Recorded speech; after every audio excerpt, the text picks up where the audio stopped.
Welcome, everybody, to another episode of Inside Scoop with Alex and Jeff. I am Alex Dingman. I'm Jeff Doss. Let's do this. How's it going, Jeff? How's your weekend I'm doing been? great. Man, it was a great weekend. Went to Spartanburg, South Carolina for my good buddy Josh Bailey's tournament. That's right. You mentioned that there was a tournament going on. How'd that go? Yeah, so it was good. Down in South Carolina, we went down there. Josh is the head instructor for Rick and Nikki Lee's karate school, Carson Lee's karate school. And so got to see Rick. Have not seen Rick in a long time. Got to see Marty Knight. Got to see a lot of different people. A good regional NBL tournament down there for the Southeast. And the Spences were there coaching, supporting some of their students. So it was good. I hadn't seen a lot of them in a while. Had some students go. I was head coordinator. Got to run the Uventech system. So that was fun. So did you like it? So we had some issues, internet, but surprise! Right. So here's a one thing. So it's there supposed was to run that. like cotton candy and unicorns, That's right? Yeah, exactly. So here's two things I'll say. Okay. Too many people use it as this is going to make my tournament easier, and I don't have to do this. Instead of realizing that, hey, this is what you need to do, and these are the steps to do it to make this run successful using Uventech, which a lot of people, I think, don't do and don't understand. And hopefully there will be some type of guidelines and system to help them with that. And, that was one of the problems. One thing on the other end, though, is, and this is something I didn't mention when we had that episode. The episode when we said Uventech is a scam? So anyways. I said it. I'll say it again. Oh, no. Is that since Ron Kane started working with Uventech, it's grown a lot. And their Ron Kane is the best part of Uventech. Right, exactly. And I think that is what has grown it so much. And I'm happy to see. I've known him for a long time. I think he is his happiest right now because he gets to do what he loves. That is kind of like a combo of what he is really good at with the IT kind of world, with also having a little bit of the karate as well, without overdoing it so much. You know what I mean? When he was that makes sense. A national promoter and everything else, and having to help with this and being really involved with the NBL and everything, it was just a lot. And I just think I think he's doing a great job. So I just want to throw that in there about that. So I do think that people need to realize it doesn't mean it makes your term easy and you don't have to put in all the work. You got to put in just as much work. So Ron and Nick Kane do a good job. Right. Tournament was great. Rick got to talk to Rick Lee. And what was funny is that, and I didn't know this until after, because I guess this happened while they were tearing down the tournament. They found a copperhead in the facility, and he killed a copperhead with a shovel while cleaning up, man. It's crazy. So good old Southern tournaments. Heck no. And then I would much rather be in an area where you could be in 20 below than be in an area where, hey, there's a copperhead snake. No. If I saw that when I'm barefoot at a karate tournament, I'd say, nope, time to move many, many, many hours north where this is never going to happen. Heck no. And then after that, my family, my mother's side of the family, all live about 30 minutes south from there in town. But there's even more of them. No. Well, so I got to go and visit them, which I don't always get to do. So that was nice. So it was a good weekend. That's cool. And, just other than that, karate, man, karate school stuff. You know how it is. How about you? This is a huge family weekend. So Sundays are kind of our family days. I mean, we love it. So we're always slammed, the Dingman household, with things that we're doing all week. And we do a really good job of really getting to be with them all the time. So we don't have to use daycare with the kids because we have flexible enough schedules to where we can always kind of be with them. Mm-hmm. So that's good. That's awesome. But Sunday, we went to we went to church, and then we went to a fall festival. Oh yeah, those were. I'll tell you one of the crazy. greatest things about living in Illinois. There's a lot of things. Like I tell you what, it ain't my property tax. That ain't great. I'll tell you that. And a lot of other things around that are not great. But one of the greatest things is there's always a fair or festival in your town every weekend. Every time, like of the year, not just like of this season, like of the year, in either your town or one or two over. And they're all over the place. There's tons of it. In the summer, it's unreal. Like you can just go to Chicago and there's tons of free music festivals, this, that, and the other, you name it. So it was really cool. So we went to a fall festival, and it was great. You know, I'm with my daughter, and we're decorating a pumpkin. And we're doing, okay, let's put, because when they're that little, when she's 2, like, are you drawing pictures? No, she grabs a marker and she goes like this and scribbles all over it. So they were great, and they were like, here, let's put a sticker on there. And of course, everyone's got to be a sparkling one, and it's fine. So we're having a great time, right? Which now we've gutted those pumpkins, and so make sure we can get those pumpkin seeds because those are going to be delicious. Yes. So we did that, but I was listening to the new Kanye album. Did you hear about this? Yes, I've heard about it. I have not listened to it yet. I can't stop. I can't stop listening to it. So if anybody's listening to this and you haven't listened to the new Kanye album, just go get it. It's for real. I'll put it like that. And he's been getting a lot of criticism because he was the most worldly figure, the opposite direction. So the name of the album is called Jesus is King. Yeah. So, and he said it's a gospel album, and it is, but it's hip. It's hip hop, right? Yeah. So, but he doesn't shy away from some of the stuff that he's done or said. Yeah. He owns it. So if you want to look at some of the interviews this guy's done, like dude's pretty stand up. But we'll leave it at that. Right. The album is fire. The album is fire. I'm interested. Go get that. Yeah. Go get it. Yeah. Awesome. Let's jump into some of the topics that we have going on. Yes, sir. So it's we got a lot going on in Sport Car World. It's going to be we've already had a busy couple of weeks. This time it's going to be busy in the next couple. We got Diamonds, and we also have WKC. And so for me, I figured, and both of these are actually events that we see a lot of this heritage and this culture in our sport. And I think a lot of times we don't either recognize enough, or we do, but we don't realize that where it all comes from. And man, Canadian sport karate is huge, and it's a big deal. And I love to talk about it. And it's pretty cool, just all the different figures that have come from Canada and that are still, doing that. What's cool about WKC and years ago, WKA was the same way.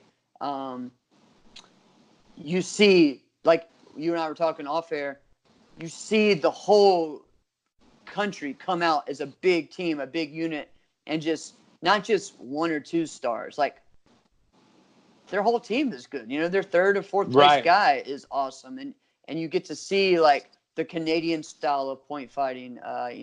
When I was growing up, it was if you're from Canada, it pretty much meant you had a good defensive side kick and a great reverse punch, and that was a lot of the one. And then it flipped to where you had your Canadian kickers.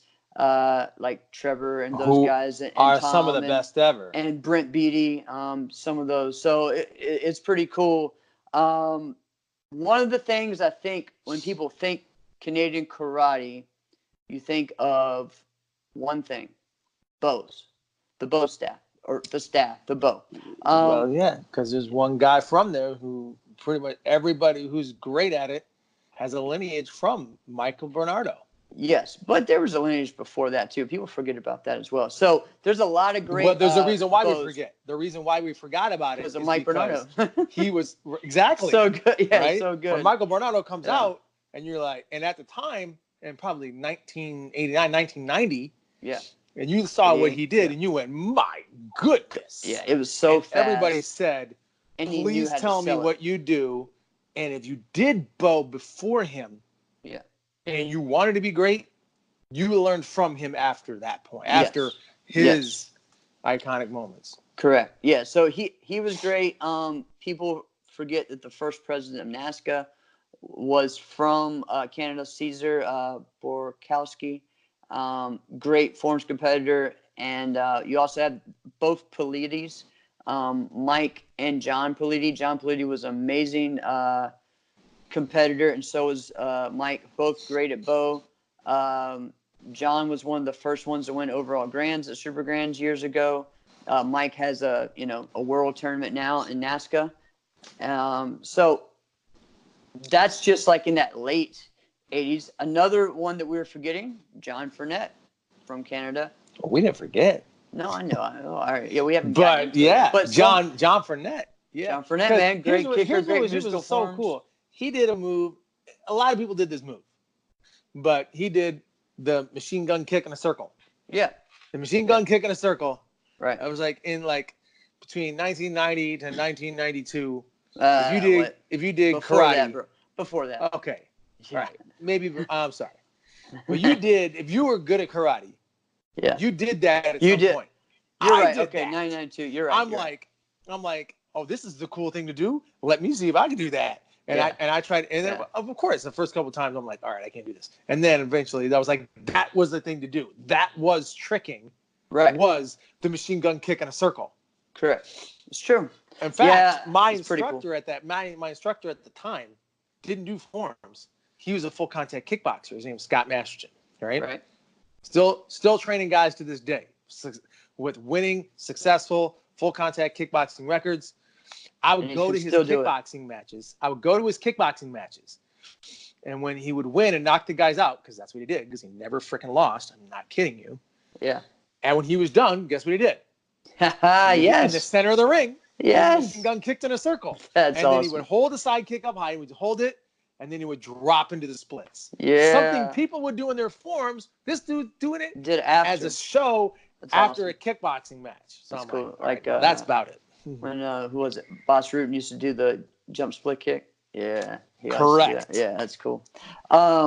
So lots of great, just amazing competitors. Mike Bernardo, all around competitor, great fighter, great forms competitor, great weapons, iconic in his weapons.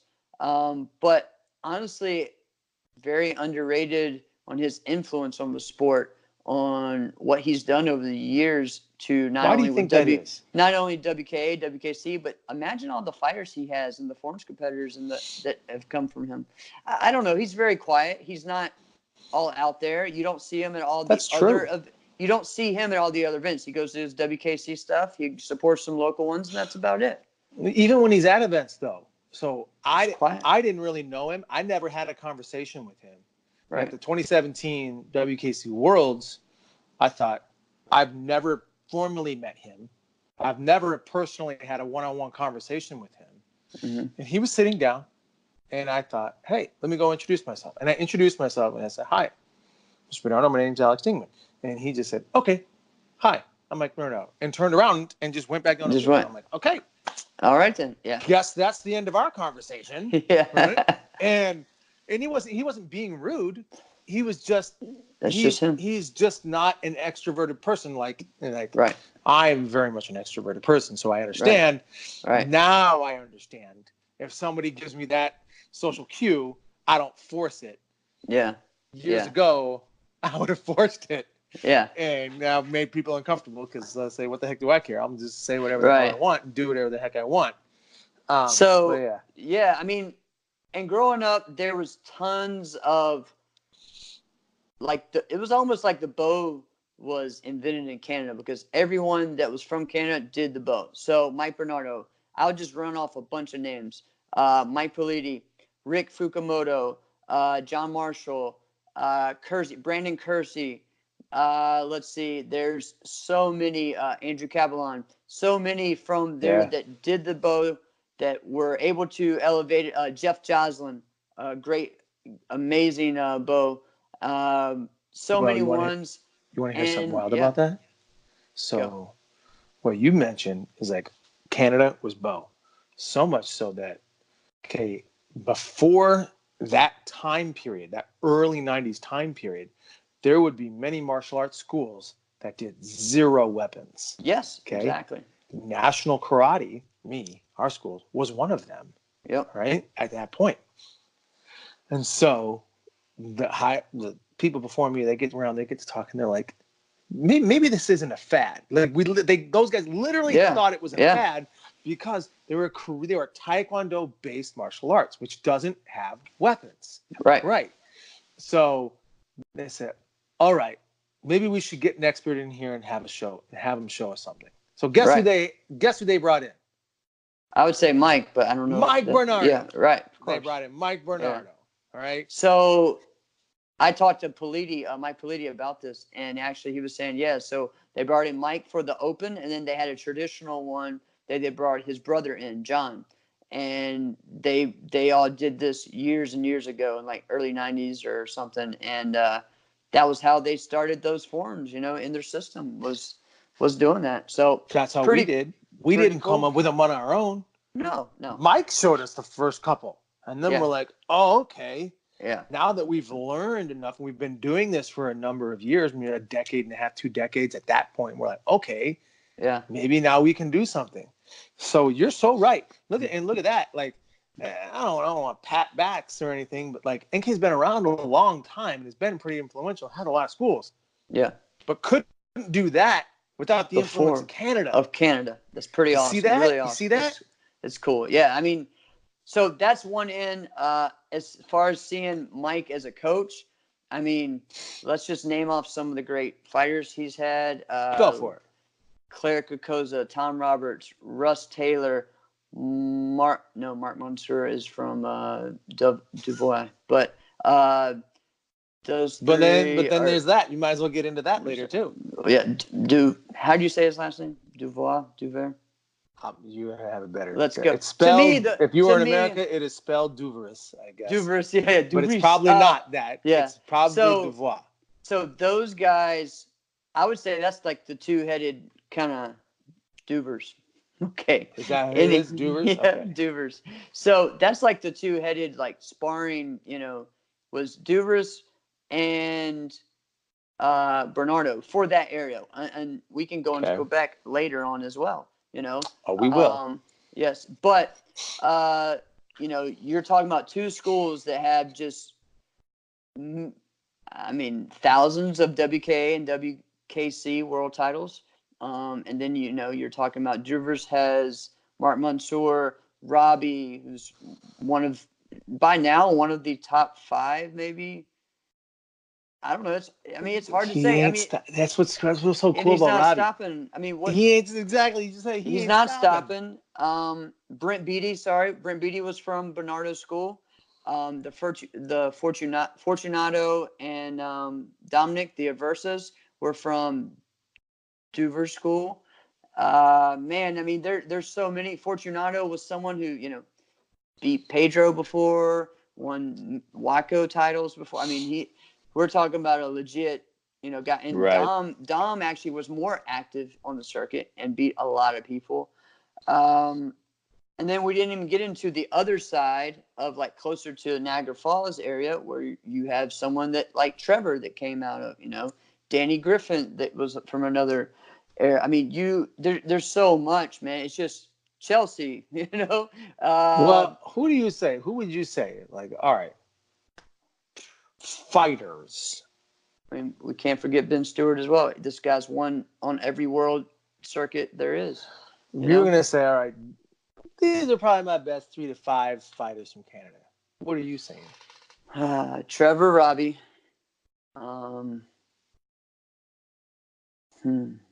It's hard from there. This is probably personally because I'm just a big fan of Russ because of how he was, Russ Taylor. And I'm sure I'm going to miss somebody. So you're accidentally missing one key guy. Yeah, Fortunato. Also Jason Grenier. And then I'm going to add in Tom Roberts. Did I miss someone else? You want me to tell you the one key guy you're missing? Well, and Brent Beatty. Steve Anderson. He's not Canadian. But does he not have his school I know, in Canada, but yes, not, I know that. And see, that's why I didn't include him. I know that, but like, he was a Canadian when he was a senior, okay? Not when he was the best in the world. That's all right. So, fair enough. But we could talk about that too, the influence he's had on Steve Canadian Nasty Anderson. Look at that. Where would that Edmonton era, like province, be without him? Probably not. Wouldn't, I mean, I know Ben says that, and they for a long time Ben says it, and Ben is that area, then it's true. And so it's pretty cool, man. Ben's a good guy. I remember this was before I ever was a light heavyweight or a heavyweight. And now I'm probably, I don't know, I'm teetering on heavyweight light. But anyway, I remember I was watching, because I'm really good friends with BJ Carnahan. And I always travel with BJ, and we fought together. And BJ beat Ben at a tournament, and he turns to Ben, and Ben turns to BJ, he says, I really like you as a fighter. And BJ didn't know where Ben was going with it, and he's like, well, what are you talking about? And he's like, you're a great heavyweight. You're not heavy. You're a great heavyweight, because a lot of guys are just heavy, and then they're fighting. Yeah, that's true. It's like, you're a heavyweight, and you're great. I'm like, oh, all right, that was a good pat on the back. Yeah, that was pretty cool. But then you got to think about that, and I looked at it at that point, and I'm like, he's right. That's why the two biggest divisions at tournaments are always super light and heavyweight. Yeah, that's right. Because you look at that, and you're like, all right, there's super light, it's just a bunch of skinny guys. All right. And some of them really don't stand a chance in the world because they just turned 18 or they ain't 18 and they haven't figured out that there's such thing as a metabolism. Right. True. And it slows down. Right. Or you're just heavy and you want to fight and do karate and it's 200 plus. And there's guys who are way more than on the plus. Right. That's what's crazy about the heavyweight division is every other division.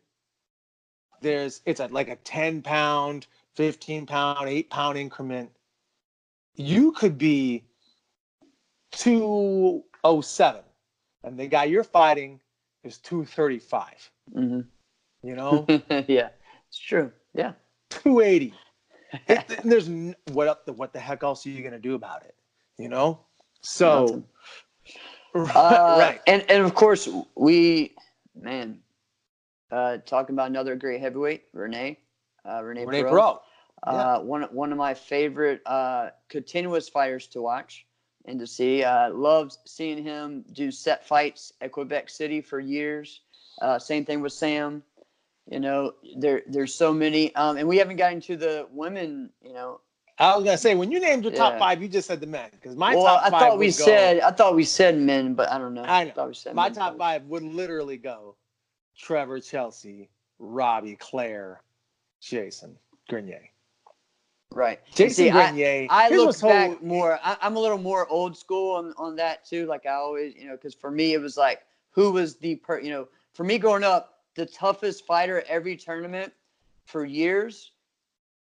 In my division, the one above was Mark Mansour. For years, he had the record for winning the most WKA championships, and then every NASCAR tournament he went to, he would go undefeated. He just didn't do the whole season, and man, he was so good. Same thing with Robbie, and they're from the same school. They would just be killing each other. Dwayne Blair. But then let's look at this though. There's a difference between the French Canadians and the Canadians. Oh, yeah. Definite difference. Robbie, I talked to Robbie one time. I think I talked to Robbie when Alex Reyes and I interviewed him on Point Fighter Radio. And I said, hey, what is it? And he's like, I have family on both sides. I have family on the French Canadian side. I have family is just he does. Normal Canadian like me. So I guess, I don't know, I'm one way or the other. He didn't really give me an answer. So I'll never forget this. So Sam Gagnon is a really smart coach. He's smart. Yes, very smart. The problem is when he and I, in the Hayabusa experience that we had together, the communication between the two of us didn't start up here. Okay. I couldn't understand. So I'll never forget this. We're at the Irish Open. I'm fighting Chris Aston. All right. Chris Aston, he's a good fighter from England. All right. But Chris Aston is not as good as me. I don't care. Sorry, Chris Aston. You're not that talented. All right. You're 17'3" and you use your front arms and you extend them and you use your front back fist to the body. Without that, you don't beat anybody. Sorry. I'm sorry. You're a really good fighter, but you're not that great. So Sam says to me, and he goes, "Hey, I want you to fake, and then go." And I'm like, I don't know what you're saying, but you said this. And I'm like, okay, so explain that to me a little bit more. And he goes, fake, then go. Fine. I'll try this out. So I got there. I do what he says. And he said it with the same cadence both times. So I did what he said. And Chris is picking me off. And I'm like, you know what? Forget this guy. I'm just going to chop Chris up and then do whatever the heck I want. So I start chopping him up and making Chris jump and freeze, and then I would go catch him. And then I turn back, and Sam goes, "Yes, now you did what I said." And I'm like, "Oh, that's what you were talking about." That's funny. We should have had this conversation before I started the match. Yeah. All right? Because it was a 2-round match, and I was down 6 after the first round. Right. Then I ended up losing by 1. And I'm like, we should have had that conversation long before this. So wow, that's funny. Right. So yeah, but since then we really started talking. Like he's really, really smart. He is. So one of the things, in my opinion, on that is the styles. Quebec City is a very Kempo, Nick Serio style Kempo. That's true. System. And then you talk about more of a Wado-Roo style in some areas of Canada. I know Trevor came from a Wado-Roo school. Tell me about Wado-Roo. I don't know much about it. It's another style. Because I'm going to tell you from a guy who has Do you know who else? Yeah. And dabbles a little bit in karate background. When you say Wado-Roo. Yeah. So growing up, there were 3 areas that I knew where you would hear Wado-Roo. U.S. Open would have their international Wado-Roo championships as well at the U.S. Open. What did it look like? It was a little different. And then they also had it in New England area and then Canada. So those are the areas that I always knew. Actually, no, a friend of mine was a Wado-Roo black belt in Tennessee or whatever as well. Okay, so if you have to explain it to somebody who's never seen or knows what I can't. I'll have to look it up. I see more of the fighting. The forms part was kind of, I can't really explain it too much. Chris Walker may know a little bit better on that and can explain it a little bit. Because Chris Walker knows, he remembers everything. He knows a lot. You and Chris Walker don't forget things when it comes to martial arts. No, we don't. So anyways, that was that. More of a Japanese Okinawan base in the other areas, as far as that goes with Canada. As far as with forms, you got to talk about Corinne Belanger. Yeah, exactly. Amazing kicker, amazing forms competitor. Really understood how to just put it all together. Very creative. I like the way she choreographed her form. I love her student, JF LaChapelle. Do you remember him? Jean-Francois LaChapelle. Nope. They used to do team forms together. He also was very innovative, won a lot of WACO. He won WACO Worlds. He won WKA back in the day. So very good. Those two. Of course, you're talking about Mike. There's so many other ones that I mentioned. Let's see. I know there's more. Some that I'm forgetting right now, I'm sure. But man, I mean, they're really good at forms. Really good traditional. Keith Weston. There we go. How did I forget? All right. So Keith Weston, one of the best. Pete Daypuck, one of the best. Pete Daypuck. All right, there you go. Nick Bateman is from Canada, who is now one of the top models in the world for Abercrombie and all the stuff. What did you just say? Nick Bateman is a world champion in forms and weapons, but he's also one of the top. I think he was working for Abercrombie and Fitch for a long time. He was on the bags for most of the time. He is also one of the top Calvin Klein models. He did that. And so Cody Deesberg is a great one, but also then you have Cody Hackman, who also is a filmmaker, and he has created a bunch of scripts. So you have Cody Hackman and Nick Bateman, who are best friends, live around the same area, and also are in Hollywood now. Pretty sweet, man. Wow. Both so NBO world Homeboy champions. was a model. He's an Abercrombie model. Is still a model, yeah. I feel like there was some other guys in sport karate who were models. I feel like that happened, but I can't remember. I can't think of anybody. Mostly Nick, but Nick is like, I didn't realize when I told people that I knew Nick Bateman, and like I was friendly, like, oh my God. I'm like, what? And then so we went to Vegas for my buddy Bear Loby's bachelor party. Okay. And Nick was there? And he's like the Snapchat king. He just was like, hey, give us a free this. Here, I'll take a picture. I'm here. He would take a picture, put it on there, put it down. A minute later, go, see, we just reached 5,000 people that just saw it. Here we go. Boom, free table. That's how he got it. We're walking around the casino, and goes like, that's Nick Bateman. That's Nick Bateman. I follow him on Snapchat. I follow him on Instagram. Oh, my God. Like, it was crazy. Like, I knew that he was doing well in that intro. I didn't know he was, like, one of the top guys, you know. He's like the top underwear model or whatever. Yeah, so. I've been in that environment before. So my mom is a photo stylist. That's how I got That's how I was exposed to the industry. So as kids, my mom would always be like, hey, why don't you I'll get my daughter. All right. Adam, actually my brother, he actually did a lot. He did some big packaging things for like Best Buy and for like Tommy Hilfiger and things like that. So then one time I was like, all right, let's see how this thing goes. And then agency calls me up, says, all right, we want you to do this runway shoot. Wow. Runway modeling is a whole nother world. Yes. Right? So the Aveda Congress shoot, which is like one of the biggest runway shows in the country, happened in Chicago. It was before I lived here. All right. It was a big freaking deal. All right. So if I tell you that, like, no, there's like an actual way how to runway model. Nick obviously would know that because whether he's done it a lot or not, you just know. Yeah. And it sounds stupid to say, but it's freaking hard. It's freaking hard. And they make you feel like an idiot because all you're doing is walking in a straight line, and then they yell at you.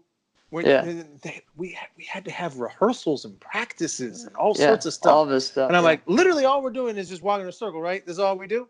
And right now we're just practicing wearing underwear. This is all we're going to do. This is what we're going to do, right? Okay. This is strange. Okay. Whatever. Nick's the man. All right, go ahead. Underwear. Yeah. Let's see it. Yeah. So I mean, he's been there for years. He's worked on a lot of different things. Last I talked to him, he was working on being a DJ, and then like his definitely not where I thought today's episode was gonna go. He's gone into I don't know. I mean, anything he puts out is viral. So he did a lot of the bow tricks with the bottle tricks and stuff a few years ago, and it just went crazy. And so they're really wanting him to do a lot of things with that. So yeah, man, it's crazy. So and he did the bottle where he threw the bow under the leg too. Yeah, and that just went crazy. Good.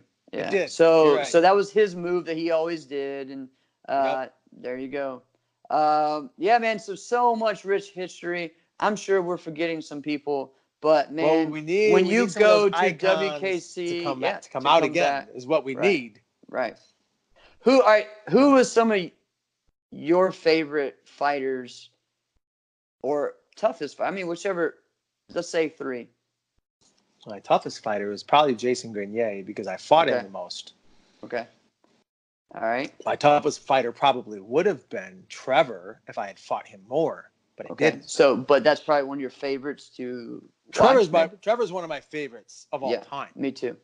I mean, and we can get into stories about this. This will take forever, but man, we'll get into it in some of the other times. The reason why Trevor's one of my favorites of all times is because Trevor has a decent amount of I don't give a damn to him. Right. Yeah. And when last week when we were talking about how I said Anthony Price was just very intimidating in the way he fought and just the way he carried himself. Yep. He tried to put that looked like he tried to put that on a little bit. Trevor has that as well, where he's intimidating, and I don't think he tries whatsoever. Right. So I'm about to curse right now, so I'm very sorry. So you know how like women have a resting bitch face? Trevor can have that, I won't say the yes male version of that. Yeah. Yes. Where the woman just looks like she's just pissed off all the time. You're like, don't approach her. Oh, Trevor man.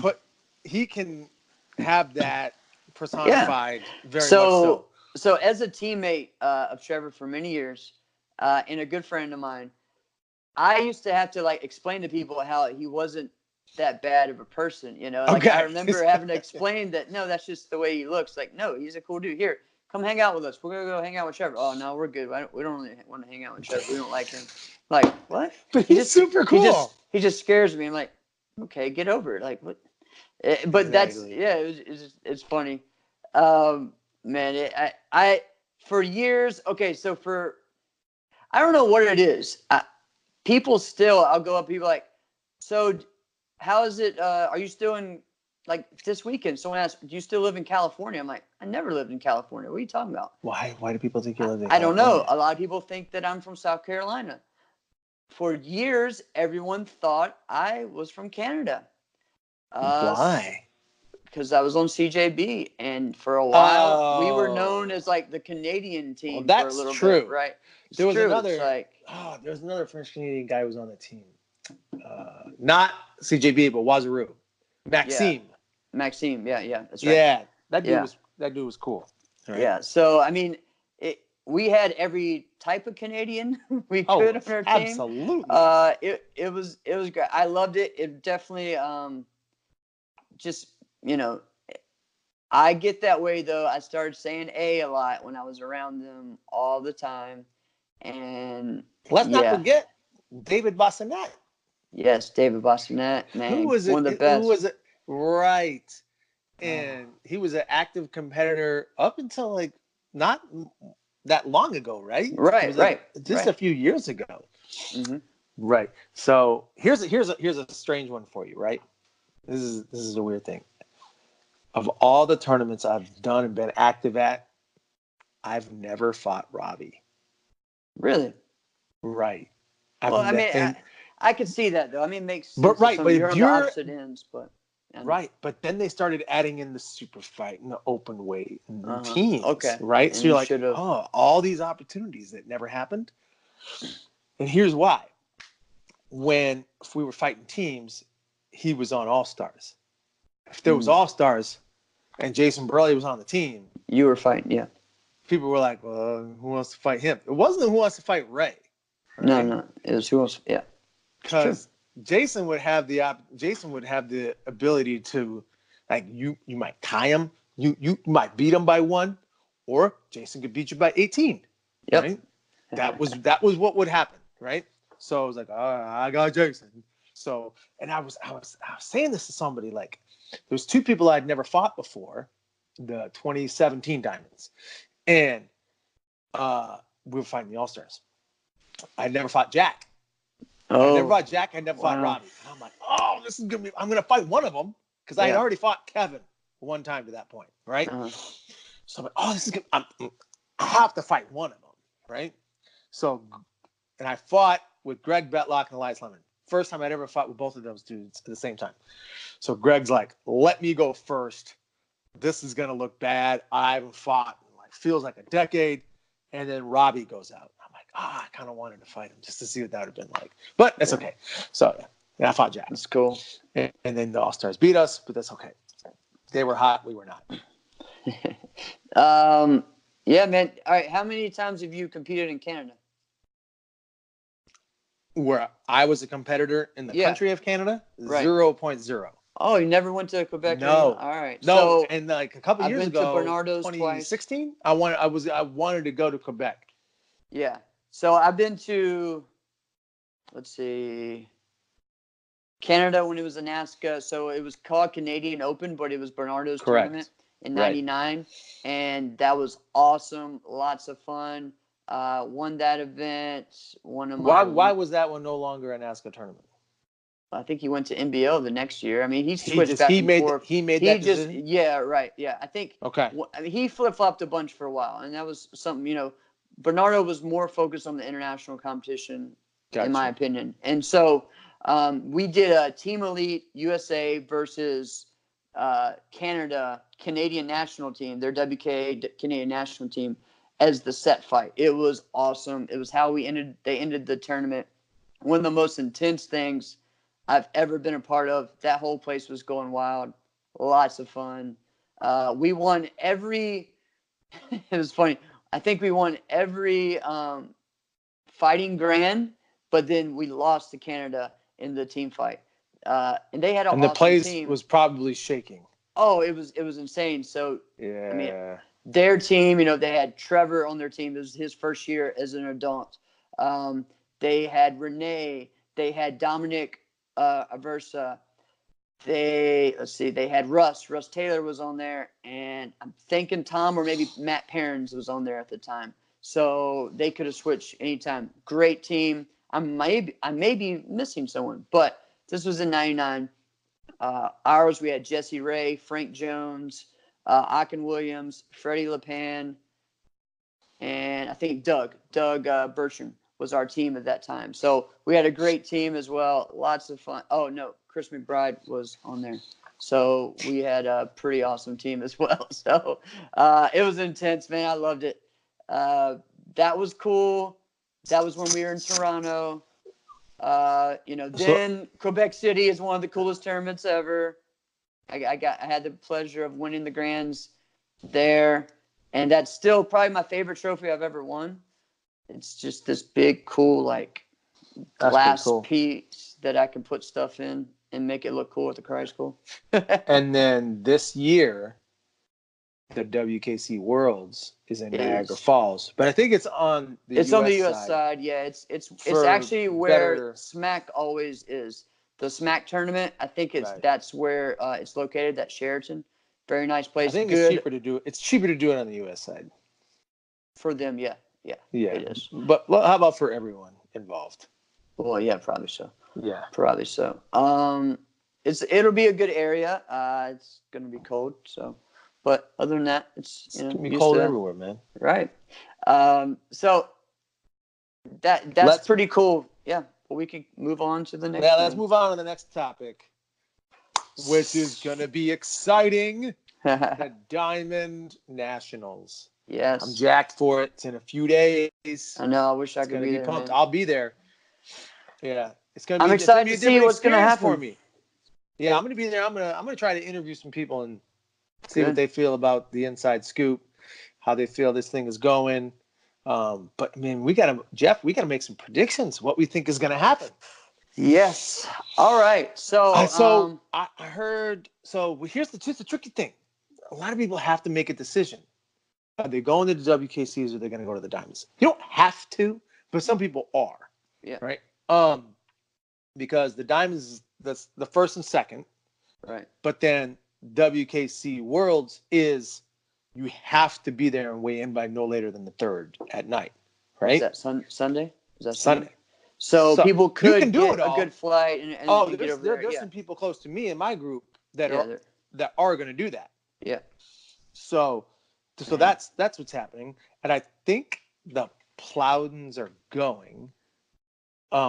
So that's going to be awesome. So there's your favorite on one side. So, and I probably won't bet against her. So there you go. Oh, Morgan? No, you don't. You just, no, I don't. That's it. That's what's happening. So that's who you're picking. Yes, but I think the bigger one is who is she going to go against? Or maybe who's going to give her the best fight, right? That's probably more exciting to think about than who's going to actually win it all. Is Gina going? I still don't know if she hasn't really been fighting. Yeah, she's just, I think she's going to WKC and doing a seminar. I don't even think I don't know if she's competing or not, but. Yeah. Maybe Katana, I guess. Katana has a shot. Who else is going to be going? I keep hearing of maybe a new female on a team. What's going on with that? You know. But that's the thing. It sounds bad to say this, but you could say, "Oh man, this girl, she's gonna be out there." You still pick Morgan. Yeah. Because she's at that level where it's Morgan and everyone else. Who's the best? How about this? I'll put it to you this way. Worldwide, don't pick Morgan Plowden. Who's the best female fighter? If you're not saying Morgan Plowden. The girl from Belgium? Yes. Evelyn? Yeah. Okay, so put those two in the diamond final. Who are you going to pick? Maybe Evelyn. You would not. I don't know. I mean, the last time they fought, didn't Evelyn beat her? Didn't Evelyn win? I think she did. Morgan tore her ACL. Oh, you're right. I'm sorry. Yeah. I'm just remember. Hey. That's not taking anything away from Evelyn. It's no, I agree. That's how she won. So it's like, right. Okay. Yeah. Everybody healthy. Well, she is. Yeah. You really do that? And that's not saying anything against Evelyn because I think she's really good. No, I think she's good. I think there's some really good ones. I'm trying to remember who it was, though, that Morgan lost to when she went to Bristol a few years ago. It might have been the girl from Ireland. Shauna Bannon? No, the other one, the one that helps a lot with Irish Open. She's won several times. She's really good. Bev, is it Bev? She's not from Ireland. Yeah. Bev's no. Yeah, so Bev is really, really good. Bev actually might be the only person worldwide.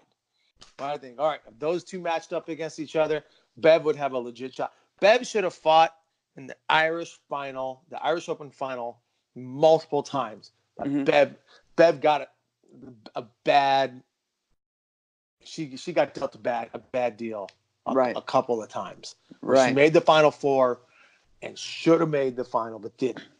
But so is Elena coming from proper? She's from Italy. Hope she does. I hope she does. I hope all their European team comes like they did at Pan Am's. I'd be interested. I think that's going to shake some things up. Be kind of cool. 2015, proper won the men's team fight. Right. They beat Hayabusa. They beat us. That was a cool team. I like it. I think I fought Leontre. I think I beat Leontre, but the team lost. Who? Oh, Leontre. Yeah. Yeah. Sorry, June. All right. So females. What do you say? Do you agree with me, Morgan? Yes. Yeah. Okay. So I think that's what I was trying to say. Like, let's go with lightweight. Like, it doesn't matter. It doesn't matter what competition it is. No. Let's go lightweight. This is going to be exciting. I think this will be the most exciting one. Yeah. You're right. Yes and no. Because where are you going to go? Because it could go one of 7 different ways, right? Right. And that's awesome. That's so cool. Right. So it's hard. It's hard for me to go against people who just have it for their tournament. So for this, it's Kevin Walker. It's hard for me to go against him. But James Poore did pull it off. But then you're going to tell me Jack Felton's competing in a tournament and you're not going to pick him? That's freaking hard. It's his time. It has to be his time. But no, and I'm sorry, he's not going to lose for a long time. Yes, so but he's not going to lose to Kevin. There's one. He's not going to lose to Kevin. I lost to Kevin twice at the Diamonds on stage, and that's where when I saw it the first time, I'm like, I can't believe that happened. Did he? No, that was Justin. Justin lost to Kevin the last time Kevin won. It was against Justin. Jack did too. It was once. Then okay, so not twice. No, it was actually in that same. It was in that same year. Okay. In 2015. All right. No. Kevin's second one was against Justin. I remember that. Right. Yeah. That was the one where Justin. I'm not gonna say, but Justin fell down. We'll say fell down. Yeah. Okay. Yeah. But yeah, so it's hard for me. I want Jack to win. I just want Jack to win. But as far as a young guy, like I would love to see Bailey, get one, or even a Tyreek. I really like those guys. So be interesting. But then all of a sudden you could just get Enrique Latona if he goes. Could just go out there and pull it. But so that's why, yes, and James, all of them could, or James Kevin, like last year. Like, you kidding me? So that's why it's hard for me. It's a coin flip between. No, I'm just gonna go. Let's just make a decision. and I haven't made it yet. Maybe I'll make it Friday night of the tournament or something. But right now, it's a coin flip for me between Jack and Kevin, because it's Kevin's tournament, and it's not Jack's time. It's been Jack's time. Yeah. So it's always Jack's time. That match in 2014 with Raymond? Ray and Jack, that was one of the greatest matches ever. If you can go back and just watch that. That was like detailed, amazing to watch, right? Yeah. And it's just so much happening that if you're not watching it with the intent to understand, it just passes you by. You go, oh, these guys are just good. These guys are just fast. There's so much sophistication going on in that match that if you don't watch it with eyes wide open, it just passes you by. You don't understand. I just have so much respect for that guy, man. And like I said, he's like my favorite fighter. So, and such a cool dude. I would love to see him get it. So. Okay, so what you gonna do on the heavyweight side? It's Cam's year. It's Cam's year. It's Cam's year. I want him to. I would love to see him do it. What do you do? I don't know. I know. I love to see that. I'm going Avery because it's Cam's year. This is. If Avery's there, I'm going. I think Avery has made the adjustments throughout the year, and I think he will be ready. I just knowing him, he looked way better at U.S. Open than he did before that. And there were other tournaments he went to. So, but I'm gonna go with Cam. Who he will go against this year? But that's the thing is it's not going to be those two in the final. No, they're going to fight off before that, like Tomas and Avery have to do. Yeah. We didn't even talk about that. What if? Oh, dang. Yeah, I know. Paul Mitchell won't be there. Right. Justin might be there too. Well, that's for me. That's another one that can win. Tomas can be there. Tomas has won a ring. Yeah, he's already won one. Pretty good. He's pretty good. He's really good. As long as he doesn't pick his leg up. That's right. So you're going Avery. I'm going Cam. Avery. I'm going Avery. And I haven't made a decision between Kevin and Jack. And we both pick Morgan.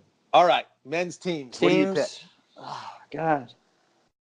See, we're going to have to eat these words next week. I know. We're going to have to go over this.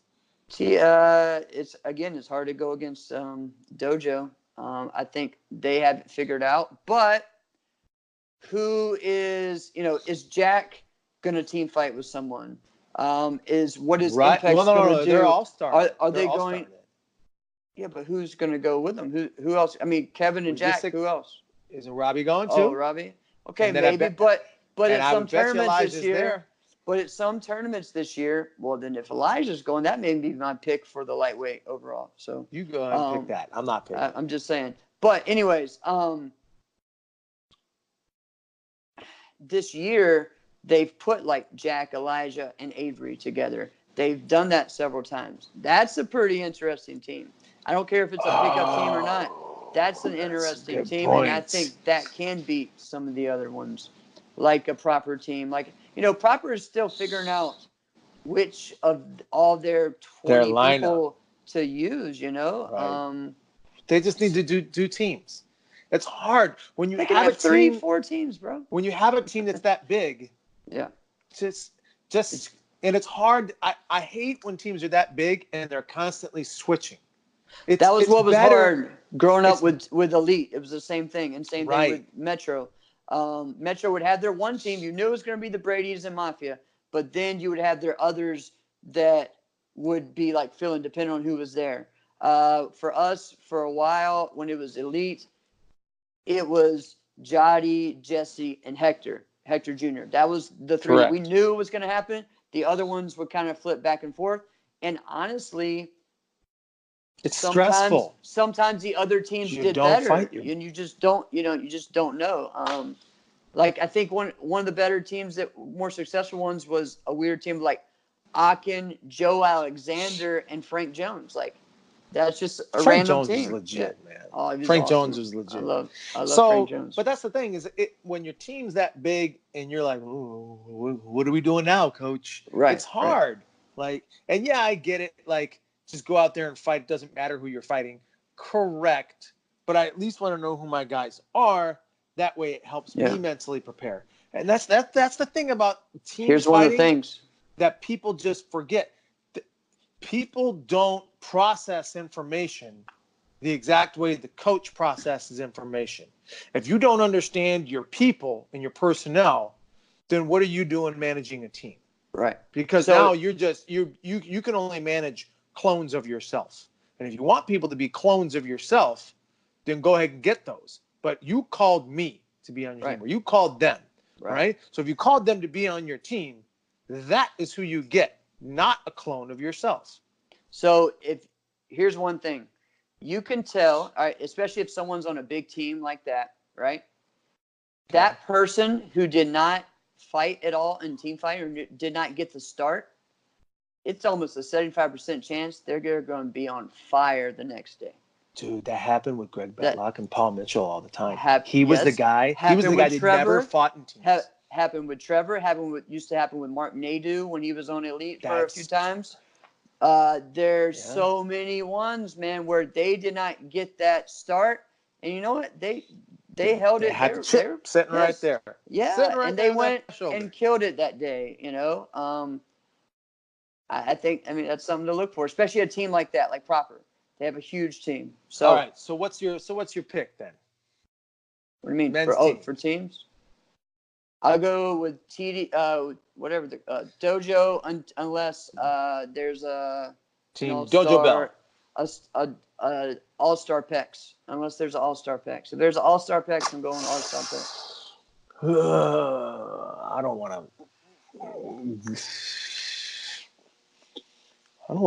want to agree with you on everything. Yeah, I know, right? But I mean, it's hard to go against those guys this year. It's hard to go against Dojo. I'm gonna do it. All Stars. All right. All Stars wins it. That would be. There's never been an All Stars team to win that without Ray. Okay, without Ray. All right, interesting. Yeah, right, yeah. I was thinking that would be good for them to say we did it. And not that they need that confidence boost because they don't. They're all great on their own. But that would just be great. Like, yo, you did it without Ray because you can. So I'm gonna say that. I'm saying All Stars. You're saying Taco Dojo. Taco Dojo. And we both say Morgan. All right. Do we want to get into forms? Good God, there's too many. Well, no, there's too many. So, but I'll talk about one on my competitor of the week. But before we get into that, it's the diamonds. When you go into the diamonds and you walk in, regardless of the venue that it's been in, it has an atmosphere. Am I right? You walk in, and for a while I thought, is it just me? Am I the only one who feels this way? That wow, this is just different. And then there was this conversation with these guys that were talking about, what trick they're going to do. And Matt Emig was talking. So I can't remember the guy. He was like, but it's the diamonds, bro. You got to do it. It's the diamonds. And I'm like, okay, I'm not crazy. I'm not crazy. No, this is how everybody feels about it. That's how it is. Yep. Always. All right. So let's get into like some moments that we won't forget. Maybe funny things, great things, stories, and then just maybe what was your first diamonds? How about that? What was your first? 1994 was my first diamonds. 1994. Okay. So I didn't miss a diamonds from 94 until 2005. I didn't go in 2005. It was my first time I missed diamonds. So yeah, I went. Okay. I went for a good, consistent.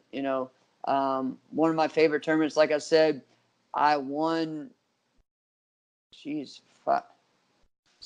My division 7 or 8 of the years that I went. Like I did pretty good. Yeah, I'm standing ringside by a few times when you did it too. So it was a lot of fun. I love that tournament. That was always our big event as a team. To go, we debuted at the Diamonds. Team Elite did. We ended at the Diamonds in '99, as elite, I was there for the meeting where we were all after the diamonds, after the finals. We said, "Hey, this is it. We're done." And so I mean, it was just moment. things like that. Yeah, I mean, just crazy. The teams don't usually end that way. Right. All of a sudden, now it's like you just get a social media post from someone, and it's like, oh yeah, by the way, yeah, there ain't no team. Right. Yeah, it's true. Like, oh, all right. I guess. Yeah. That was kind of how it was the second time that we, when CJB stopped in 2004. It was like, hey, got a phone call, blah blah blah. I'm like, okay. So, yeah, one of the coolest things my first year, I'm doing my form. I think I'm doing weapons, and. Okay. 94. All right. Somehow, our division. Oh, okay, because it was 8 and under, and then 9 to 10. So we were later on, right? They went ahead and did all the 8 and under divisions, and then us. But the 11 to 12 divisions going on here. So I'm in the middle of doing my form, or I'm about to go. Butch Marks is fighting in the other ring. The guy blitzes him. He grabs the guy's helmet and throws it in the ring while someone's doing their form. I think right before I'm about to go. And I'll never forget that. Dude, blitzes Butch. Yeah, and Butch he just doesn't goes back, block anything. He just grabs the dude's his headgear and throws it in the ring. I've seen him do crazy stuff like that. He's got a level of gangster to him if he pulls something off like that. I can't believe that. I love that. That was fun. Just for me, remembering just being able to go against all those years, all those great junior competitors in forms for runoffs, right. Like Carmichael, Kingston, Jimmy Pham, just different things, man. The runoffs, really cool. The runoffs for the diamonds was, in my mind, the best forms display you were going to find. Yes. And I loved that more than the grand because you weren't going to see everybody in the grand. No. So when you're watching the forms run off, I remember being like this with my hands on my head, being like, what did I just see for everybody? And what's cool too, you don't see whatever the you don't see the reactions. Spectator pass was, just go. Right. You don't see the reactions of everyone else in the finals, and that's what was always cool. So something for me, that was where you did, and you were great at that. Right. You did a great job of feeding off of the crowd and getting the crowd involved in your performance. Correct. That was one of the reasons why I said I was never able to beat Anthony Atkins. Anthony Atkins was really good. All right. Mm-hmm. But he got the crowds involved with the crowd was I was against the crowd too. Right. Like I can't just beat you. I got to beat you and the crowd. Like, how are you going to do that? Yeah. So being a showman was great. You were a showman. And I'll tell you this. So you don't know this. This is before you and I met each other. It was 2001. Yeah. So it was at the new venue. It was in the River Center in St. Paul. And I'm about to watch Jeff Doss compete. This is on Saturday. This was not musical. This was open. Okay. So we're there, and some woman was going to videotape. She hands David Douglas a video camera. So David doesn't want to have to mess with the video camera. Now I'm standing next to him, and he goes, "Oh no! This guy said he's great at it." And he points at me, and I'm like, "Dude, I never met you. What are you doing?" And he hands me the video camera, and I'm like, "I guess this is what we're doing." Oh no, it wasn't 2001. It was 2000. It was 2000. Yeah, that's definitely 2000. Yeah, it was 2000. I'm sorry. So, and I videotaped your form. So that form you got from the 2000 Diamonds, congratulations. That's you're you? welcome. I videotaped that for you. Yeah. The one on what, Old School Karate or whatever? Oh yeah, that's true. Yeah. But so if it's all jacked up, I'm sorry. Yeah, it's all right. So yeah, but that was so the night before was where the puppet and everything was created on the spot, and I got to go back. You did that for the first time right then? Yeah, like I just in my head just made it up right then, and it was the craziest crowd I've ever been a part of. I mean, it was just nuts, man. I remember standing by. We had like 25 people in that division. It was huge. It was fun. It was a good time, man. So then after that, it was like, well, God, now I have to do it every form. Because you got a reaction. Like that. Man, it was crazy. For a good 2 years. Well, actually, just for a year. After 2002, I didn't. Yeah. Do it. But yeah. So, anyways, I'll say for some of my best performances, and we've been talking about a few of them. I'll say it for the form side. John Valera retiring. Yes, 99. Amazing. 99. Amazing. Right? He was absolutely phenomenal. And I'll also say this. In 96, Mike Chat doing his form with the Wizard costume from when he was on the show WMC Masters. Right. His character was the Wizard. Yeah. That was cool. He did his form in that. I'm like, all right, that's cool. Yeah. That was really cool. Yeah. Right. He lost to John. Yeah. It's gonna be like, that was really cool. Yeah, that's cool. You're not John. Not today. Not at that time. That win is actually that's what launched him into his 97, 98, 99. Absolutely right. That's why, I mean, because John had won before then, but it was like this, right? He had never really won, but not the diamond. Right. He never won the diamond before that point. After that point, it was like, step aside. All of these wins will belong to me. Yes, that was his moment. And then in '99, he announced his retirement before the final started, and then won everything in the finals. Yep. And it was not nepotism; like he was legit. Right. He was the man. It was cool because his music started, and for a minute the music was playing. No one knew where he was. It felt like it was like 3 to 5 minutes. I know. You're right. Awesome. We're all standing in that amazing auditorium there, the Roy Wilkins Arena, which is a great arena for a finals. Finals. And we're like, where the heck is this guy? Yeah. But I would probably say for fighting, the overtime matches with Hamid Feruzzi and Jason Borelli. There's 2 of them. Those were for super fights? Yeah. Okay. In 2010 and 2011. Yeah. Right. They went back and forth. They were like 9.5-minute matches. Right. So the one in 2010 legitimately just went, Hamid would drop him, Jason would wreck him, and it just went like this back and forth. In 2011, you were like nail biting it because you're like, oh, I really don't know who has got that point. Oh, I really don't know. And it just amplified. And it was huge. So those were probably some of the best ones. That's they put Hamid in the Diamond Nationals Hall of Fame because of that stuff. Right. Yeah. That was pretty awesome. Let's see. One of my first diamond I went to was also like the return of Richard Brandon, like that year coming back because he injured himself. He won 2 that year. 2 that year. And he injured himself doing stunt work with Power Rangers, right? And so he was out for a while and he came back and man, he was killing it. And so nobody had ever won 2 diamonds in a tournament before that point. Weapons in form, and it was so cool. Another one for me was Casey winning the fighting diamond. It was just real cool to see. Yeah, it was cool. She beat a friend of mine. She beat Misty Williams from Minnesota, from Minnetonka, Minnesota. Yeah. So that was a cool thing because no one had won a forms or weapons one, and a forms or fighting one.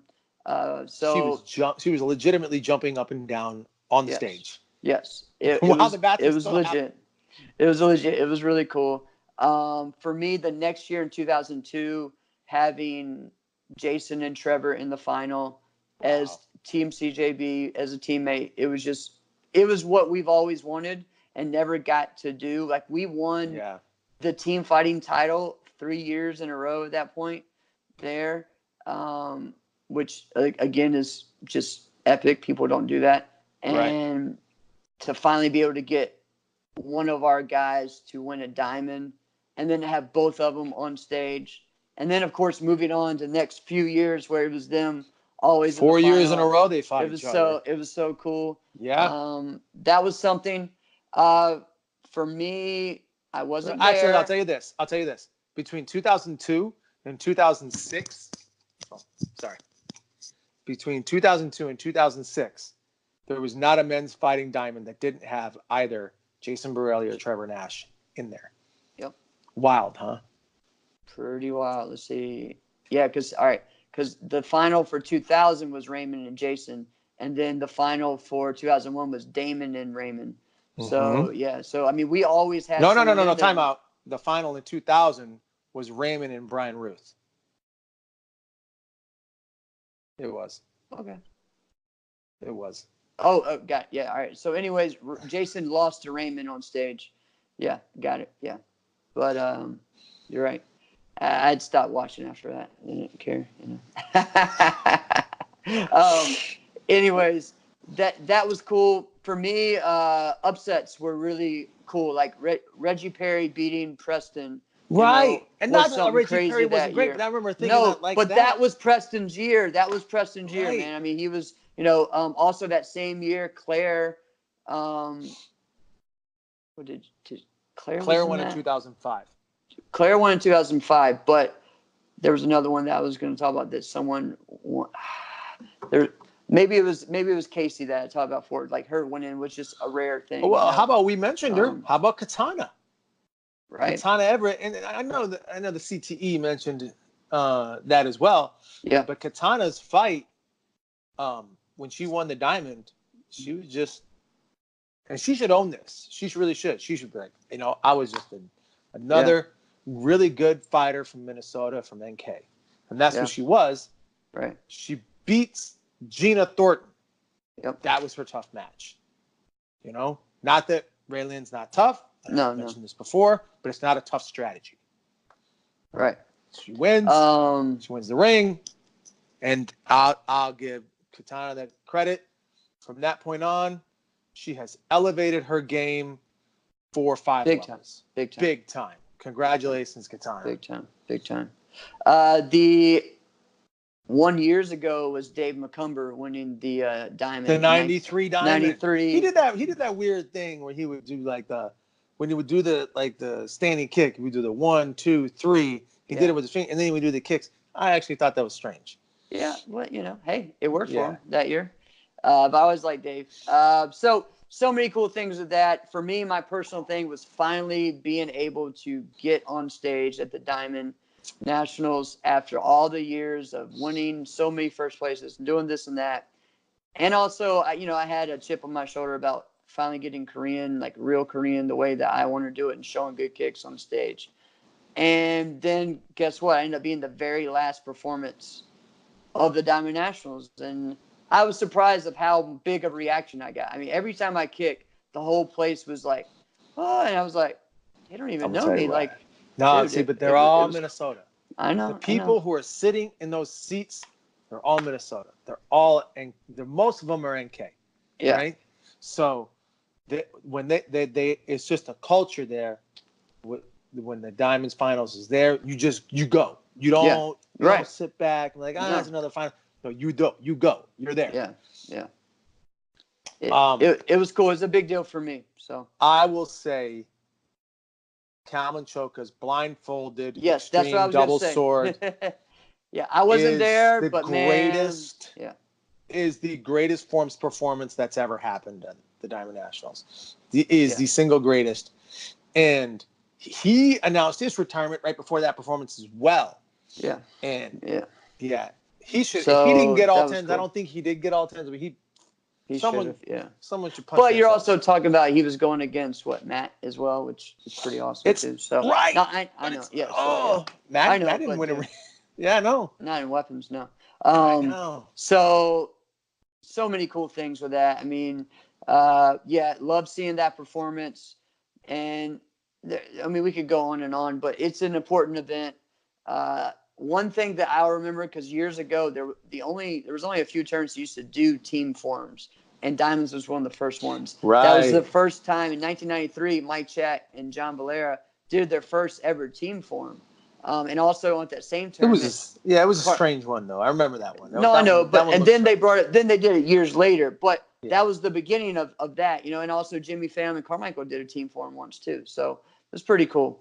And there was a couple local boys, things. James Quinn and Nathan Gallup. They did it. Yeah, just a couple local NK boys, and they won it. Pretty awesome, man.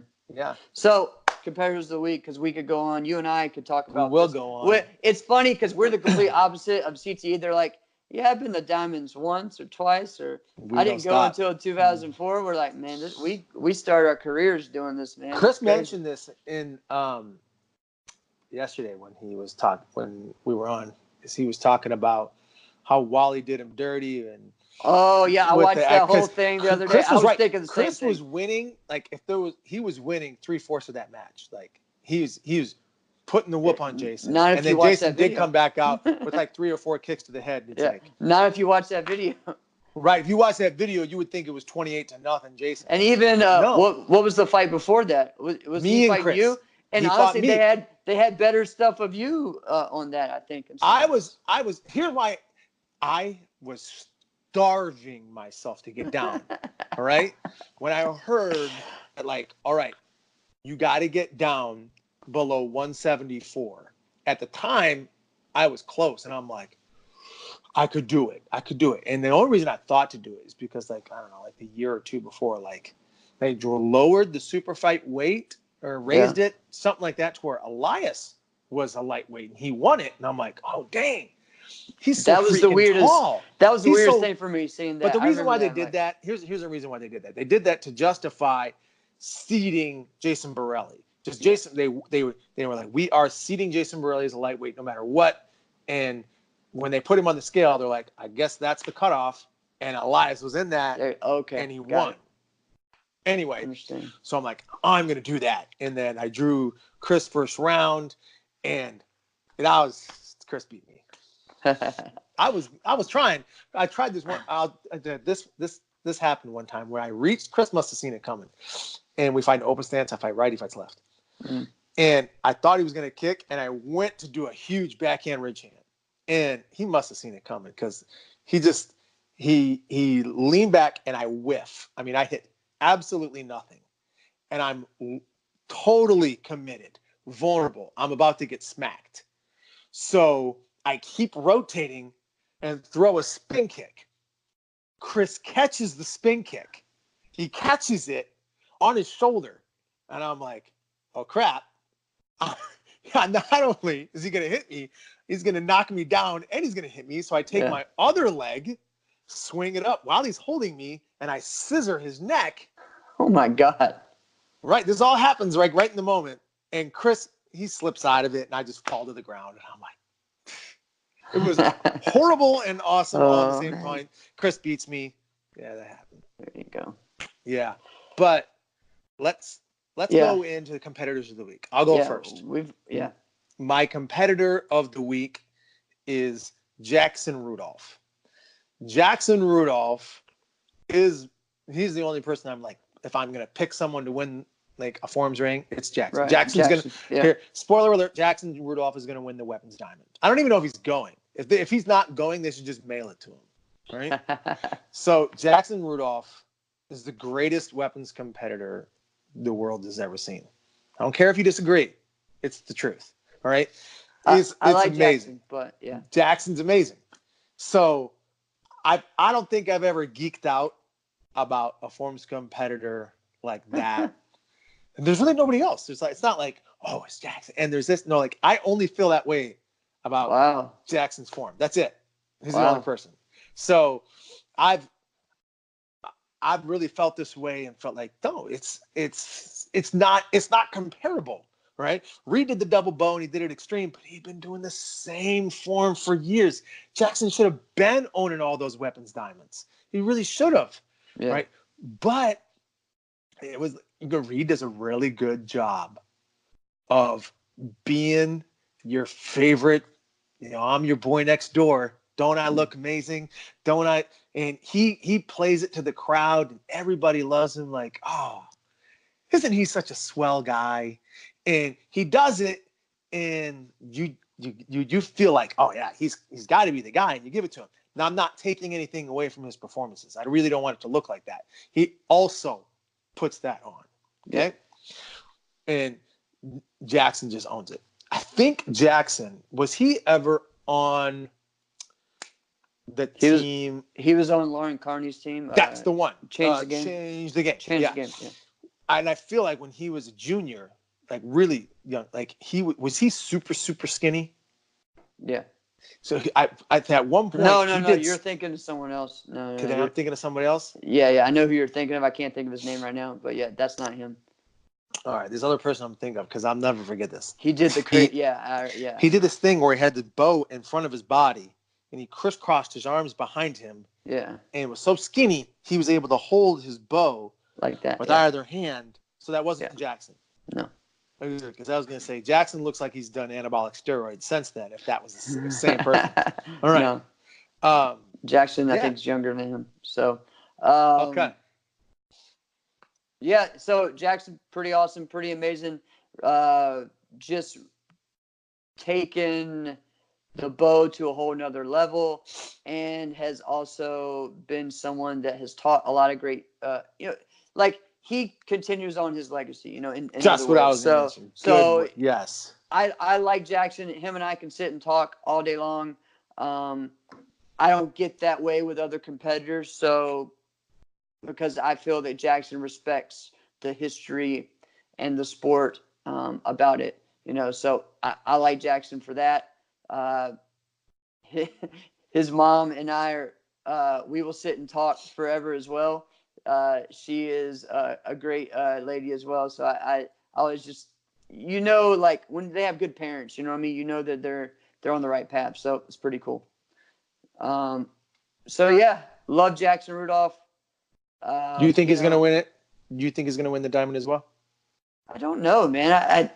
I can't think of who else is out there right now. It don't matter. But I mean, I would love to see someone like I would love to see an Infinity guy really take it, and surprise people. I would love to see that. That would be cool. Possible. That would be cool. So, and they have so many, so I would love to see that. If Mike Welch was competing again, that would pull up my heartstrings. Mike Welch, right? We'll see. I mean, there's so many. I love Mike Welch too.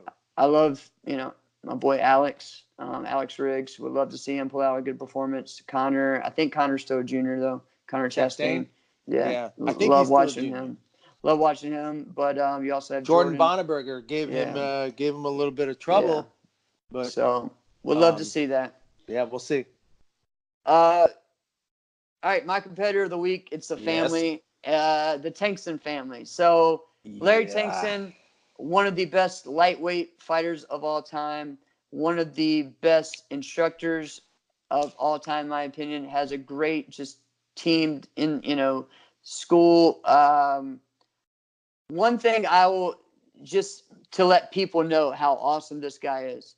One year, and I can't remember the years at Super Grands, he was in the final when Super Grands was humongous, 96, 97, something like that.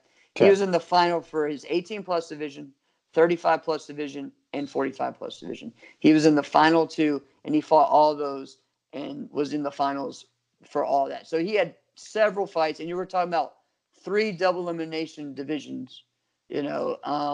Also the first year that Jason was, Jason Tankson was an adult, him and Jason were in the finals against each other. No. Several times. Yeah, they won like June Ree and Tornado Internationals and several ones. They were in the finals and just, hey, all right, it's us. We beat everybody. We're done. They did it several times. It was really cool when they were both on Team Liker at the time. So that's pretty awesome. Jason, one of the best of all time. I think it's pretty easy to say probably the best middleweight of all time. A lot of us agree with that. He's the greatest kicker of all time. Yes. Love Jason, one of the best all-around competitors of all time. Dude's won weapons championships, which is amazing. Weapons and forms, yeah. Which is amazing. So was really cool. One of my favorite teammates, one of my favorite fighters, so I have a lot of history with those guys. Leroy's Tankson became one of my best friends growing up. We said some funny stories before about him visiting me and stuff, and then the team forum we did. And then, so when I remember Little Larry, and Little Larry was when he ain't little no more. Well, he wasn't little then. He was never little. Okay, like this. I remember being like, "How old is he? Oh, he's 8. He's bigger than me. What the heck's going on?" And I just always remember that. And he was just so funny. Like, I just remember as a kid, it being hilarious because it would be like talking to a little man, but he's got a lot of talent but he's talking about cartoons and stuff, like it was like, wait a minute, this ain't right. And so great family. All of them are hilarious. So if you sit and talk to any of them, it is funny. And I can just sit and just laugh all day long with any of them, that family. And so that's something I'll never forget. You have people that are great at martial arts, but when they just they lift the mode of the event, that's pretty cool. And I think Jason does that. Larry does that. Leroyce does that. Little Larry does that. They all do that. And that's pretty cool. So I'll tell you one story that is a funny one. Sure. And Damon Gilbert shares this with everyone to make fun of me and Leroyce. And I would just go out and tell it myself. So that way, it's better when you make fun of yourself, right?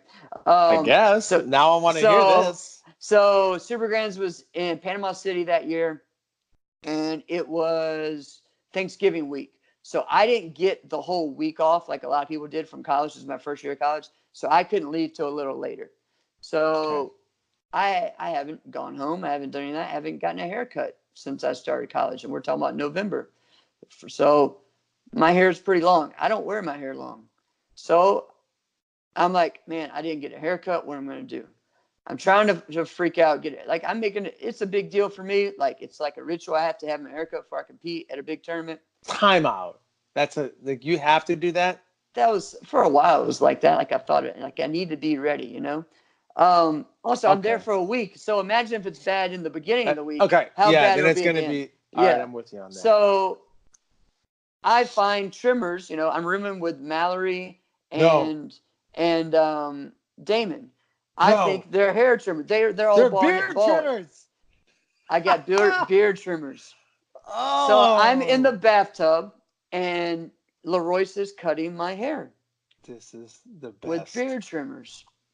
So yeah. You were bald. I was bald, and we were just kind of like, you know what?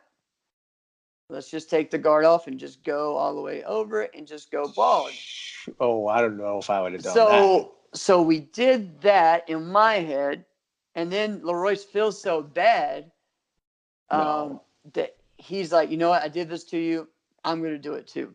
So both of us are in the bathroom, in the tub, shaving each other's heads. Tons of hair. And Mallory and Damon come in like, what are these idiots doing? Just dying laughing. You're using my beard trimmers, dude. What are you doing? Oh, man. So we're like, I'm pasty white, all bald head. My head, though. You look like a skinhead. Right. But my head is kind of even. Okay.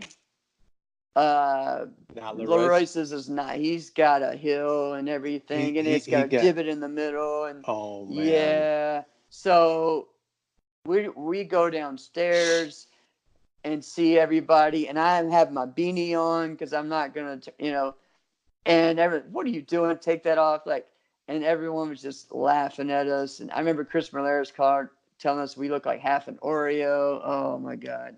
And yeah, it was pretty bad. That's pretty funny. So that was funny. The next day, I still just kept my beanie on, and then I didn't take it off until I bowed in with the beanie, everything. I took it off and I had to play it up somehow.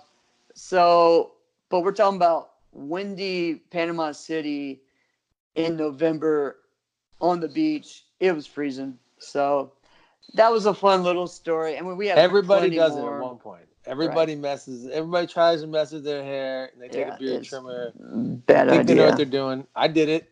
My stepdad.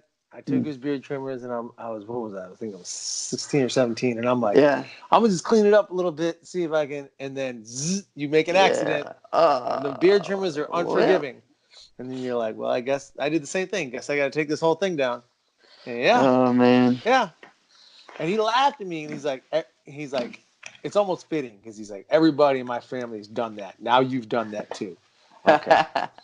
So that's good. But yeah, so Tanksons are awesome. The Tanksons are awesome, and I think a lot because of Larry Sr.'s leadership.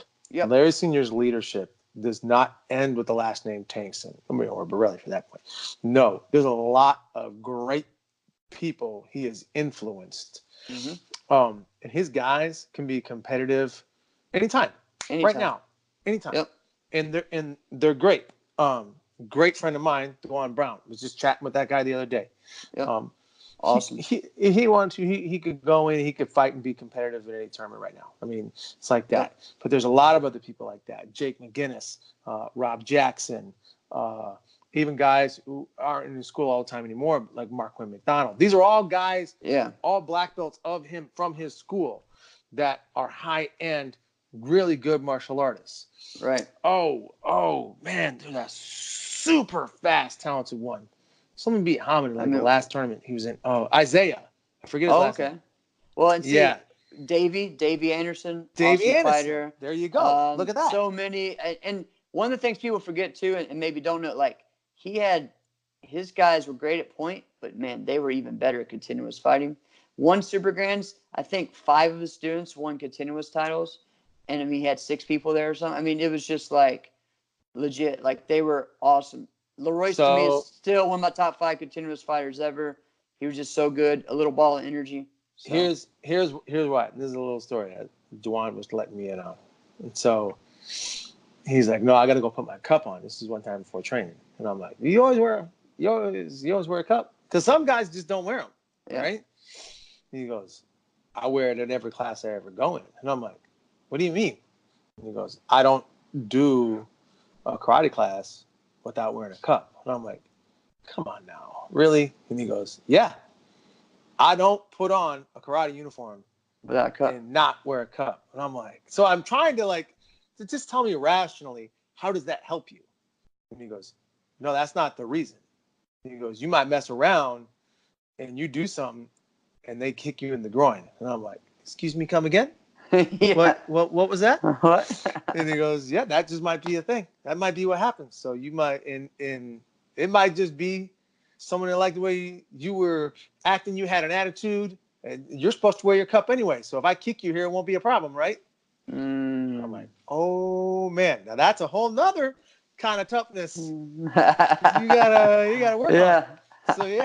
So when you say they're beast continuous fighters, because they continue to fight. No matter what. Time. That's right. Oh man, that's awesome. Let's go to the finale. Boom, boom. Should it stay or should it go? Let's talk about tiebreakers. All right. How we do them? Do we do them? Do we like them? Do we hate them? What do you feel about tiebreakers? Because they go in different ways. Let's talk about tiebreakers for forms. What do you feel about that? All right. So there's a lot of people that don't like re-breaking, like having to go back and do your form, right? And I think a lot of that has to do with all the different divisions that people do nowadays compared to when they used to. For me growing up, and especially even now, I go to a local tournament or something and I tie. I want to be able to be in control of my own destiny. I want to do it again.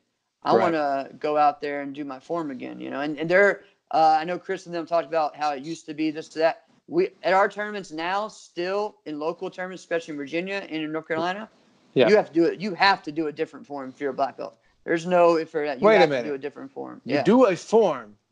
For the tiebreaker, you have to do a different one. Yeah, a whole different one. You didn't grow up like that, man? People did that. I don't think it was a rule that you had to. Oh, it's a rule. You have to do it. People just did. Yeah. So, I mean, I did it anyways. But I would do a different weapon if I could. Get the heck out of here. Yeah. So anyways, that, to me, I like that aspect of it. Some of my most memorable moments that are like stand out for me was when I had to do a tiebreaker, was when I had to go and do it again. You know, like I talked about that time when we tied 3 times on stage at Super Grands, you know, and then just that to me was a big deal. I won't forget those moments. I understand, though, just the pointing off during the eliminations, you know, I get that. I think Grands, though, good and bad, because it is a show and you have to keep it going. Well, how about this? I agree with you. From the competitor, I absolutely 100% agree with you. Control your own destiny. From the What? other side of it, is it fair? What do you mean, is it fair? If you and I do a form, Yeah. your performance that you have already done gave you X score. Right. The form I've done gives me X score. That's the same form. Everybody else in the division only had to do their form one time. Now you get to do another one. Now all of a sudden you do a bigger, now you have this bigger, better performance. That's the performance you should have done the first time. Right. You didn't do that the first time. So I get now that. if you do that and beat me, like, well, that ain't fair. You didn't do that before. You did this one. So yeah, but it's not against anybody else. I want to go out there because I have confidence in my own abilities. Right. But at the same point, if I lose that, I'm pissed. So as far as with tiebreakers, I don't like adding the high and low, which anymore they don't do that anyway. But I think it should be a tick system. So what we always did was you look at the judges compared to each other, and you go, all right, Judge 1 scored you 9-8, scored me 9-9. This one scored me 9-9, you 9-7, or this one and this and that, because a lot of times it's the range that was off that caused the tie. Correct. 3 out of the 5 judges actually gave it to me or you. You know what I'm saying? Like that's the fairest way to do it. That's the fairest way to do it. 3 out of the 5 thought you were better than the other guy. Because here's the deal: when we add in the high and low score, then it messes the math up. Yeah, because you're doing it as a score, not when really now. How I feel about we that. don't judge that way. We judge by ranking, not by a score currently in our system. That's the way it is. It's not a score, it's a ranking. I don't think you should be taking scores out if you're having them give. Why are you having them give a judgment? Give a score if you're going to take out. Yeah, if you're going to take it out. Yeah, all right. Agree. Okay, so I don't think it's right that someone should run it off, because now if that person wins after they've already ran it again and then they won, I just don't think that's fair. That wasn't the performance they did the first time. It's also not fair if they lose. It's also not fair if they lose. If I go out there, listen, if you're going against 2 people, you go out there, you nail it. Guess what? Now it's time to do it again. I mean, when you tie in fighting, timeout. There's got to be a winner. Not fair though. How is it not fair? It's got to be a winner. Here's why. It's got to be a winner. When you and I go out there and we do our form, it's the judge's job to figure out which one of us win. Okay, I agree with that. We both do our job. They can't do their job. So because they can't do their job, we have to do our job again? Time out though. Here's the problem. But that's not always how it happens though. Because a lot of times I've seen where no judge actually gives the same score to those people. It's just that they have it flipped between 3 different people. But then you're still it's still the same thing. The judges were not able to figure out which one of us was the winner. They just didn't agree. They didn't get the same score. They just didn't agree. So I understand it's not my job to agree with the person next to me. It's my job to give the score. Just like it's not the competitor's job to have to go do their job again for them. Because you know what they're wanting to do? Let's just say, if it's you, I want to make a moment. Hey, I agree with you out there on the competitor's side. Now, let's really look at it logistically. You know what the judges are doing? They're sitting back going, I hope one of them falls. Well, yeah. That is exactly what they're doing. They're hoping that one of us is so tired that we mess up. That way they don't have to actually do anything. Yeah. So they didn't do anything the first time. And then they're crossing their fingers, hoping we're tired enough that we just fall on our faces the second time. That way they don't have to do anything the second time. So look at what we do. Yeah. We do our job. We do their job. And we have to do our job again. When did they start doing some work? Yeah. You see what I mean? Well, no, I get it. So it's not fair. That happened at Compete 98. It was Mike and John, and they tied 3 times until one of them stumbled. And it was just the way it was. But it was awesome, man. I got to see 6 forms of the best forms I've ever seen in my life. But look at that. And them go after you it. It was made so them awesome. The environment makes you feel like, oh, this is a great thing. Yeah. Right? It's because now, well, what if it wasn't Mike and John? What if it was just they wouldn't have tied? They wouldn't have tied. What if it was 2 mediocre guys who were just going out there? Would it have been as exciting? Probably not. Then you'd be sitting back going, this is messed up. Just end this. Yeah, but I don't think that happens with mediocre people. You know because what I mean? because mediocre people are going to have there's going to be a mistake somewhere where they can latch onto and they can go, you did this. But with Mike and John, with Mike Chat and John Valera, they couldn't find a mistake. So they go, oh. And their styles are so different. So the judges still don't do any work. Right. Like I said, tell me when they start doing some work. So look at that scenario you just laid out. Mike does his form 3 times. Yeah. He does his job 3 times as much, and the judges still never actually did anything. Right. Well, yeah, that happened with me and Josh Durbin at Super Grands and I had a broken ankle. Tied 3 times. I'd be pissed. No, I want to do it again because. And then we had to go back and do it again on stage too, like later on the next night. It's not. It's not right. It's not right. It's not fair either. Hey, I tell you what, I'll never forget it. So. Correct. But I'm just saying, for me, you're a prisoner of the moment. Whatever. No, but here's the deal. I think you need those challenges, but at the same time, I agree that they need to do their job. Don't give the same score. Don't do that. So I think sometimes they get a little 10 happy in the finals, and I think that's what messes things up. But it also makes it exciting. So I think that's kind of them not doing the whole score. They just do the final score. Sometimes is good. So. All right. What do you feel about tiebreakers for fighting? I like the match is tied. Let's say 30-second overtime to me would be a cool idea. But if it starts again, then it has to be sudden death. I'm actually okay with that, with a 30-second overtime. I think it's too long. But a minute is too long. Yeah. All right. Because we already had our time limit. So if you want to say, okay, extra time, here you go. Yeah. What I'm absolutely opposed to is gotta win by 2. Yeah. There's no sport on the planet where you have a time limit and a point limit, or a point maximum, or point goal. Yeah. Right? You either you have one or the other. Where baseball doesn't have a time limit, it's first team to get to 27 outs with the highest score. Right? Yeah. So there you go. You got 27 outs. You have 5 runs. They have 3. You're the winner. Right. Okay. And they have a good explanation. Okay, we both got to 27 outs. We both have 3 runs. What do?